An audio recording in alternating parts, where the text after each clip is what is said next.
Sri G. Murali Krishna Garu, Convenor, Andhra Pradesh State Startup Panel and Managing Director, Fluentgrid Ltd, to give his address.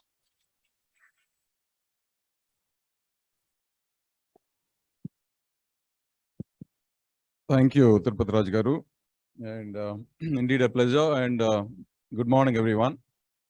And I should say, the speakers earlier, especially Mr. Anil Kumar, he has highlighted the various possibilities out there for the startups and the bright, the enthusiastic students that I see in this vibrant hall today. So taking cues from what you said, sir, I think I will try and talk about, some of these pain points or what do you call some of these problem statements with the promise to extend whatever support from the CII and the industry fraternity to all of you to be, to be successful and also to create a very vibrant ecosystem for startups here in AP. This is a background. I'm Murali Krishna, and the founder and managing director of a company, a technology company by name Fluentgrid. And we have our campus just about 10 minutes away from here, nestled in one of those beautiful hills atop the hill number 1. And we cater to two sectors, primarily the power distribution utilities and the smart cities. And we cater to some of their mission critical needs, such as the revenue management, the customer management or the consumer management, asset management, the supply chain, analytics, and such other associated needs. However, there is still a lot of scope in the adjacent areas, or as an add-on solution. There's a lot of scope, especially in the areas of IoT, AI, blockchain, cybersecurity, and so on. And in order to provide an integrated solution, we many times collaborate with our partners in the industry. And however, they are like a big names, established names, but many times our experience has been that they're not very responsive to the evolving needs of this industry. And right now, if you may know, the energy industry or the power industry is going through a rapid transformation. Like Mr. Anil had highlighted, there is these EVs coming into the grid, the electric vehicles, the lot of solar or renewable energy, integrating, some of you may even be generating the power on your rooftops, which again have to, get back to the grid. So there's a lot of transition that is happening, and this whole thing is, transitioning to a smarter grid to be more connected, more resilient, and in fact, it could even be autonomous, in the sense to changing needs of the customers or the demand side. The grid has to adjust or balance itself right from the generation to the demand side. And in India, there is a huge opportunity. Some of you may have heard about the smart meters. They are like two-way communicable meters. They are being replaced with the existing non-communicable meters with smart prepaid meters. So this brings an automation to the power that you are using right at the doorstep. And this can kind of open up a whole lot of possibilities, for the consumer as well as for the utility in terms of adoption of technology or adoption of new business models. And likewise, we also cater to the smart cities. We had the fortunate, we have been fortunate to get the opportunity to implement Vizag Smart City, 5 of the smart cities out of those 100 smart cities that our central government or the government has embarked on. And we were lucky to implement Vizag as well as Bangalore. And many of you know, cities are very, very diverse. You have several functions, that touch your lives every day. The solid waste management, the lighting, the roads, the, several other such services the city provides. And there's so many functions out there and so many problems to solve.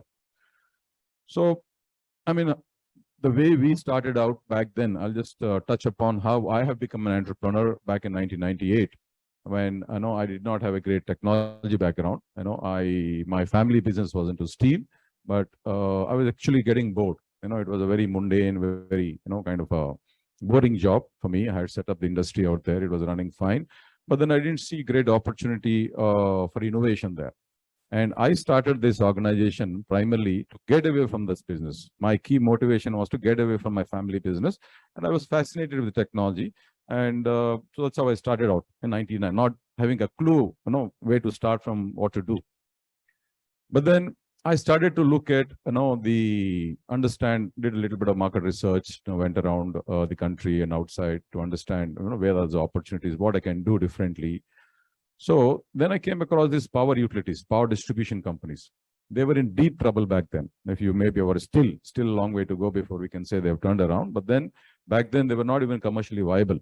They were having huge losses, more than 50% losses. Means whatever they kind of buy, these utilities, distribution companies, they don't get paid for more than 50%, either as a technical losses or commercial losses, theft, so many others, the challenges they were facing. And I looked closely, most of these IT companies were focused around, catering to or serving some of these progressive sectors like banking, insurance, telecom. They had embraced technology, they had budgets, and in order to stay competitive, in order to stay relevant in the business, they had to adopt technology. They were early adopters back then. But then the market was also crowded. A lot of the IT companies, because they had budgets, everybody were focusing around that.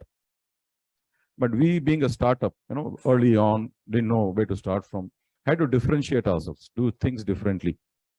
So that is where I, by chance, came across these power utilities. When I visited the neighboring state called Orissa, which was one of the first states to privatize power distribution back then in late 90s. And then I met those managements who had, were from US. It was actually given to an American company called AES, American Electric Supply Company. And when I met the management, they were saying like, so by chance I got introduced during one of my visits there.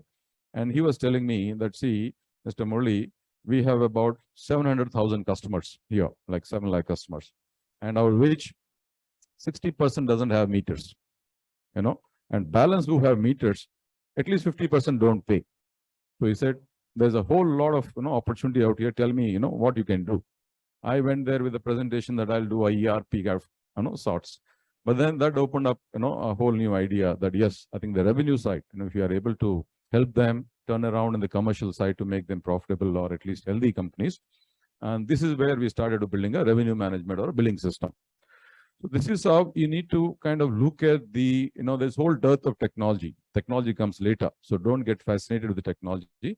Look at the problem statements like Mr. Anil had mentioned. And you have a wonderful AP-IT policy, which Mr. Anil had highlighted right now. And look at those. In fact, you can look at it in your own city. In the city, you can definitely make a difference. Right? In your city, you can solve some of those problems that are the citizens are facing on a day-to-day basis, be it traffic, be it solid waste management, be it those potholes, be it those lighting issues, whatever. And there's always a way to kind of make a, find an opportunity in those challenges. So you have to look at the business side of things, not get carried away by technology. How to apply technology is very important. And today there's no dearth of technology. You name it, but you will get there. You will also understand, having to know how the technology, is transforming. That's very important. But first, you have to look at the problem side of things. And this is when you will find an opportunity. And that is when a startup will really be successful. And of course, thereafter, you have to be patient. You have to take those risks. You have to believe in yourself, have that, and then build a great team who believes in your vision. I think that's what will make all the difference. And I see that in this room today. I'm sure there's a lot of you, those bright minds, those enthusiastic and enterprising, young, you will go on to make a big impact. And this is where you will take a lot of sense of pride also, right? When you're making a impact to the society that you live in or the community that you live in, you will make. But yes, money will follow. Don't go look at, there are these good stories of unicorns, but they are like 1 in a million. Don't, start your journey to become a unicorn. Do things passionately to make a difference, to make an impact, whatever, you derive in satisfaction, whatever your team believes in, money will follow automatically. If you have patience, you continue to stay focused and continue to persist on that vision, you will absolutely be, there's no second thoughts that you'll not be successful. Of course, unless you don't go after some stupid idea. So, but then as long as you validate it through some market research and speaking to, taking some good inputs from your mentors, and as you're blessed with such wonderful, faculty here. And as a CII, we are here to fully support you. You have a great enabling and IT ecosystem or IT policy that AP state. In fact, you may have heard right now that we are implemented the Bangalore Smart City, and recently, in terms of ranking, earlier you must have heard about Silicon Valley, right? So Silicon Valley was the hub of all the smart startups, or the very vibrant. But today, India is getting there. India is in fact, Bangalore is rated as one of the top 10, not even top 10, top 5 maybe in terms of the startups ecosystem.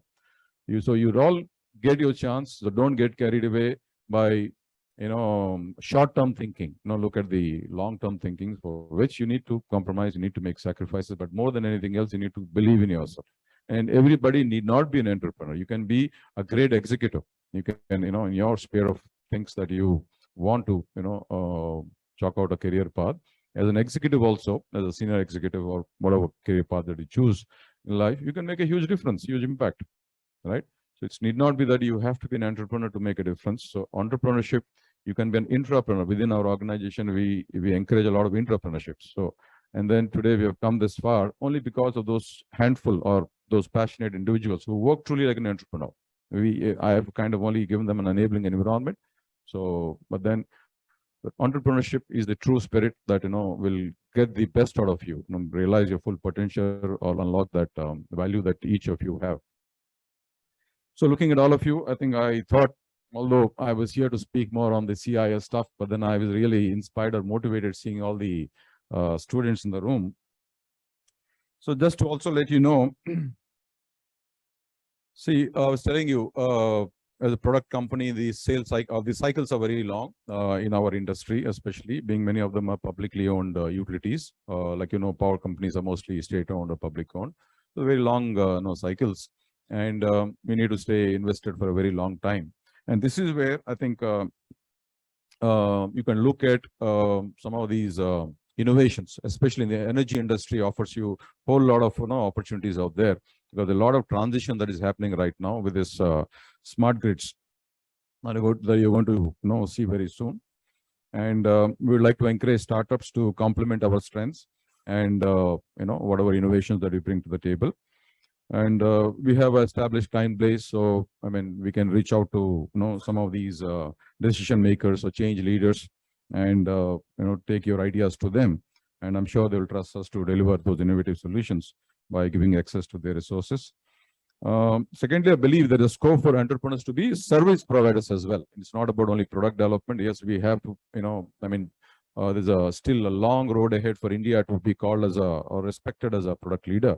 Today, if you see most of these Western economies, why do we respect them? Why do these MNCs? Because many of them are product companies, right? So they kind of build products, be it Google or be it Amazon or Microsoft, because they're all product companies. And then when you build a product, what happens is world is your playground. You can take it to any country, you can be your expansion, it's boundless limits. But yeah, services equally are very important, because they both go hand in glove. So there's a whole lot of scope for services as well. And you should look at, that space. We should not take that lightly, because that really creates a lot of employment and a lot of other development for the country. And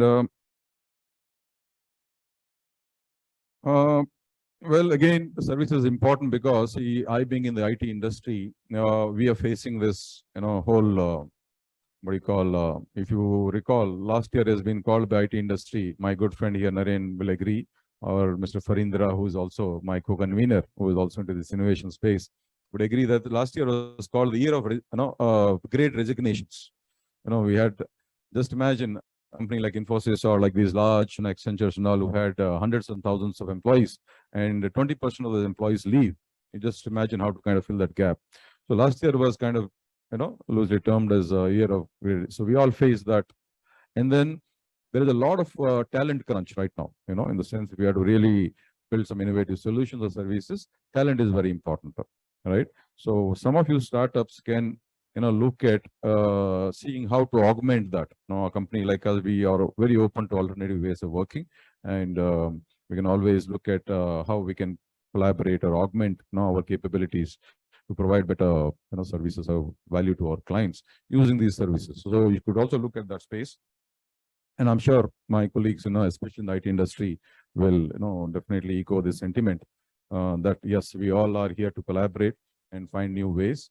And from the CII, you have seen our past chairman, Mr. Raju, highlight how CII, this ICONN is dedicated, this whole event is dedicated to startups. And CII has a very enabling or a very strong lobby body, who kind of work with the government very closely to see that, the policies that are framed or envisioned for the long term are very favorable for the overall ecosystem to thrive and grow. So CII will definitely work with you very closely. Likewise, we'll also ensure that industry fraternity, see today Vizag has a lot of large public sector units, Vizag steel plant, or you have various clusters, right? The pharma city or the med city. There's so many clusters out there. You can even choose any one sector and look at, talk to their subject matter experts and find some, problem statements and work around that to build a solution. It could be a technology solution or it could be a service offering, whatever, which helps them, be more efficient.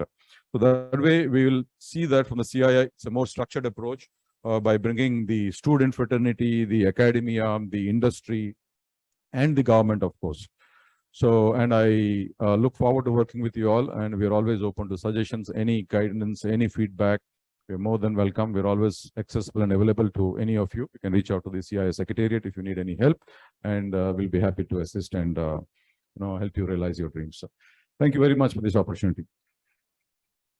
Thank you. Thank you very much, Mr. Murali Krishna Garu, for your motivational talk, and it is really appreciable. I hope people will understand and take your things positive now. So I now request